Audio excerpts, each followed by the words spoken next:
Okay. March 12, Thursday, 1:00 ng hapon. Ngayon pa lang kami kumikilos-kilos ni Teens. Ito nga pala si Teens. Ayan, yan siya. Oh. Hello? Ay, Nagsusulat siya ng mga important notes sa driving, yung DMV. Kasi ganito yan. Parang gusto ko nang mag-exam ngayon. Parang gusto ko na mag-take ng exam and actual driving ngayon. Total, nakuha ko na yung aking social security number. So, yung mga ilang araw na rin kaming padahan-dahan nagre-review. Yung tinitake note niya yung more on yung mga numbers. Yan, katulad nito. Saan ba yung numbers? Yan. For example, ilang miles per hour pag nasa school zone ka, 20 miles per hour. Pag, urban speed? oo. Urban meaning Yung pag nasa city? Ganon? normal lang, yan. Yung mga normal roads. Ito yung mga walang sign, 'di ba? Oo. Ito pag wala kang nakikitang speed limit na sign, wala kang guide. Ito yung mga usual speeds mo dapat.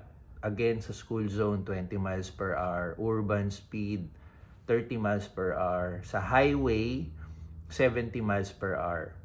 Tapos, i-stop ka from a school bus, kailangan may 20 feet distance ka. Tapos, distance when you use turn signals. Pag magsisignal ka, malapit ka ng mag-left or right, kailangan 100 feet, mag-signal ka na. Nagre-review na rin ulit ako ngayon, nire-recap ko. Tapos, car seat, 8.5. 8 and below. 8 and below. Okay. Ang ages 8 and below, kailangan naka-car seat pa rin. So, since yung anak namin is more than 8 years old na, hindi na kailangan. Buti na lang. Tapos, pag magpa-park ka uphill, to the left dapat yung pihit ng steering wheel mo pag iiwan mo na yung kotse mo. Pag downhill, pag ganyan naman, pag magpa-park ka, to the right. Tapos, pag walang curb, to the left, to the right. Anyway, alamin Right din na. ata yun. Right ata pa, hindi pa tayo sure. So, anyway, basta pag may curb na nag-park ka uphill, downhill, yan. At basta itong mga nililista ni Teens, ito yung mga fix na, yung hindi na mababago. Ito yung mga figures na important ma-memorize ko. Yan. Tapos, ano ba yan? 0.08 alcohol limit mo dapat pag gumamit ng breathalyzer yung police na pull over ka. Kailangan wag kang lalagpas ng 0.08. Yan na yung pinaka-limit mo. Tapos, pag may kasalubong ka at naka-high beam ka, pag kasalubong mo na yung kotse, 500 feet, i-dim mo na yung high beam mo. Kumbaga, mag-low beam ka na. Tapos, yung distance mo dapat sa kotseng sundan mo is 3-second rule. So, ang bilang dyan is 1001, 1002, 1003. Yun. So, ito lang yung mga ilang ililista ni Teens para makapag-review tayo at masalaulo natin yung mga figures, no? So, ito naman, inaayos ko yung requirements. Ito binigay sa akin to ng DMV kasi few weeks ago, I think 2 weeks ago, humingi ako ng list ng requirements para mag-apply ng driver's license. So, yung time na yun, wala pa tayong social security number. Since meron na tayo, yun nga, naisipan kong mag-apply na ngayon. Tingnan natin kung ready tayo. So, tatanong ko rin kung ilang beses ang trial, no? Or pag-try mo mag-exam, kung bumagsak ka the first time. Kasi sa pagkakaalam ko, may 3 times chance kayata, no? Pero pag third time, na bumagsak ka pa rin, magbabayad ka ulit ng panibagong fee. About the fee naman, wala pa akong idea magkano yung isisingil nila. So, malalaman natin yan later pagpunta natin sa DMV. So, for now, ang nakikita kong hinihingi nilang requirements na meron ako is foreign passport, which is yung passport natin sa Pinas, kasi wala pa akong physical green card. Yun. And then, date of birth, isa sa date of birth na pwede mong ipakita is yung birth certificate mo, which is, eto, meron ako, dadalin ko. At nakalagay dito, photocopies are not accepted. Kailangan dala mo yung original. Ayan. So, feeling ko, papakita mo yung original, i-verify nila, and then, para may copy sila, siguro doon nila i-photocopy. Yun. Tapos, social security number, which is meron na tayo. Yan. Sasabihin natin, i-dictate yata natin yung number, no? Kasi hindi naman nila kukunin yung actual document. Pero, dadalin ko na rin muna, just in case, itanong nila or hingin nila or gusto nila makita. Residency. Yan, yung proof of residency. Pwedeng yung mga billing statements ka na nandun yung pangalan mo, nakalagay yung current address dito. So, sa case namin, even si Tinsel, wala pa kaming billing, no? Kasi kalilipat lang namin. Wala pang nagbibill sa amin magkanong babayaran namin. So, in short, wala kami mapapakita sa kanilang proof of residency. Pero, isa sa hinihingi naman dito is lease agreement, which is, eto, meron kaming lease agreement. May pirma ni Tins, may pirma ko, at ng aming landlord. So, I think, kumpleto na ako sa requirements. Pwede ko na ipasa. So, ready na tayo mag-exam. Written exam and actual exam. So, bahala na. Tingnan natin, no? Confident naman tayo eh. May isang buwan na rin naman tayong nagda-drive dito. Though, may times na nalilito pa rin ako sa mga ibang rules. Pero kahit papano, feeling ko naman enough na yung knowledge ko and yung na-experience ko for 1 month to pass kung ano man yung ibibigay nilang exam sa atin. So, yun. See you sa DMV. Okay, dito tayo sa DMV. Ayan siya, maliit lang siya. Ayan, along the highway.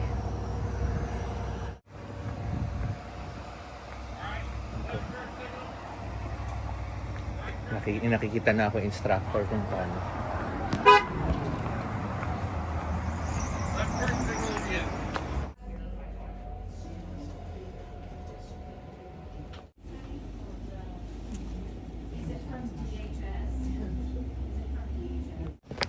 Ayan, nakapila na tayo dito. May number tayo.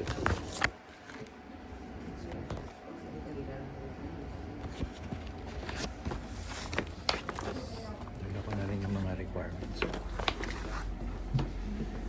Si Tins hindi pa mag-exam to eh. Nandito lang para mag-observe. Ayan. Pasado tayo ng written exam, 27 out of 28. Yan, medyo mayabang tayo ngayon. Isa lang yung mali natin. Yung mali natin yung sign na parang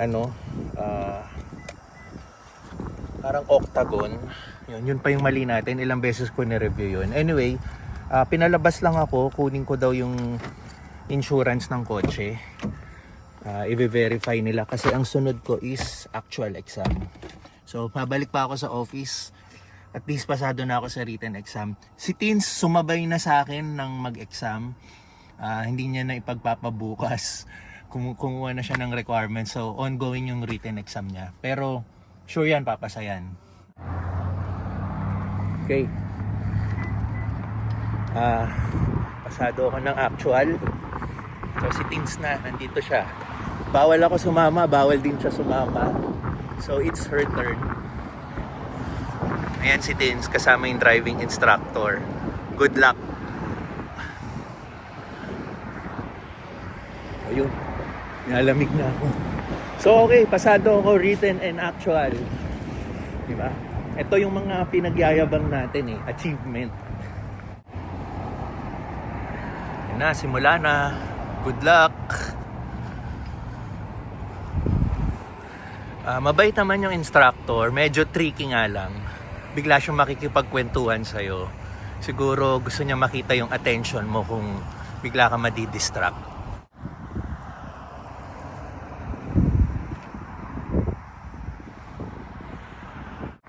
So ayun, lumayo na sila. Pagdasal na lang natin maging okay at pati si Teens makakuha na ng license. So ayun, habang inaantay natin si Teens matapos, iikot lang naman yan, ganun yung ginawa sa akin. Unless iibahin niya kasi alam niya pagkatapos ko si Teens mo, baka ibahin niya kasi nakita nagkukwentuhan na kami ni Teens eh. So ina-assume niya nagbigay na ako ng pointers. Pero sana maging okay naman. So ginawa namin, nagdala ako ng mga requirements at dahil wala pa yung physical green card ko, ang nagsiserve kasi ng green card ko ngayon is passport pa lang. So yung passport na dala ko, may tatak kasi yun yung parang proof ko na permanent resident ako. So chinek nila yun. May onting confusion kasi may mga ini-input sila sa system na hindi nila makita sa passport ko, pero eventually nag-push through din. Tapos yun nga, a few days ago nakuha ko yung aking social security number. Chinek din nila yon, yung mismong papel yon, i-check nila. Tapos proof of residency, yun yung isa sa requirements na hiningi sa akin. So ang pinakita ko is yung lease agreement namin, yung dito sa bahay. So enough na yon. Pero proof of residency pwede din kung meron ka ng billing ng kuryente, tubig na naka-address kung saan ka na nakatira. Pwede rin yun. So sa akin ang napakita ko is yung lease agreement. And then next, last na hiningi is birth certificate ko. Ibang other proof of identification or ano. So dinala ko na lang yung birth certificate ko, total dala-dala ko naman. So inaccept nila lahat yung ano na yun, yung mga requirements na yun. So ang ginawa, after nila ma-receive, nag-input sila sa system, may mga pinirmahan ako, tapos kinuhanan ako ng picture. Tapos pagkakuha sa akin ng picture, parang eye test naman, may ipapasilip sa'yo na parang binocular dito, magbabasa ka ng letters. Sa atin kasi sa Pilipinas yung yung parang may poster, tatakpan mo yung kaliwat kanan mata mo, sasabihin mo yung letters. Dito naman parang yung mga nakikita natin sa mga shops sa mga sunglasses or eyeglasses, yung ilalagay mo yung mata mo sa parang so nandun yung mga letters, sasabihin sa'yo ano yung kailangan mong basahin. Tapos may mga pipindutin sila, may magfa-flash, sasabihin mo kung may nakita ka bang flash. So yun, pagkasabi mo naman lahat, pasado ka na dun sa eye test. Pagkatapos nun, may papakita ulit sila sa yung documents kung tama yung pinasa mong application. Kung baga double check lang yung mga information, yung mga spelling, kung tama o mali. And then dinala na ako sa anong tawag doon? Written exam. Yung written exam, hindi yung literal na magsusulat ka or mag-a-answer ka ng test paper. Nasa computer ka, touchscreen naman. So multiple choice siya, doon ka sasagot. Tapos kada question, pag sagot mo, malalaman mo agad kung tama ka o mali. So yung exams is 35 items, 28 yung passing. So oras na ma-reach mo yung score mo na 28, titigil na yung exam kahit wala ka pa sa ika-35 na question. So sa case ko, yung nga sabi ko kanina, naka 29 questions ako kasi 28 out of 29. May mali akong isa. Ayun. So, salamat at pumasa tayo. So after ng exam, automatic naman yun, nasa computer, makikita nun ng taga dito sa DMV na pumasa ako. And then, ito na, actual exam. So, pagka actual exam, pupunta ka sa kotse mo. Yung una pala, i-check nila yung registration ng kotse and insurance yon. Check nila kung may insurance yung kotse. Siguro, syempre, baka habang actual exam, mabangga ka or anything, di ba? So, check nila yung validity ng insurance ng kotse. Okay naman. And then, pumunta na kami sa mismong kotse. Una, bago kami umandar, pina-check muna yung signal lights kung working, left, right, tapos yung busina, magbusina daw kung tumutunog yung busina, ayun. And then yun na, sumakay na yung examiner dun sa tabi ko, nagsimula na kami, dito kami nagsimula. Diyan ako nakapark kanina, pinaturn na ako dito all the way kung saan dito sa Taylorville. So, habang nag-iikot kami, pinapa-left niya ako sa isang street, pinapa-right niya ako sa isang street, pinapatigil niya ako, pinapa-atras niya ako.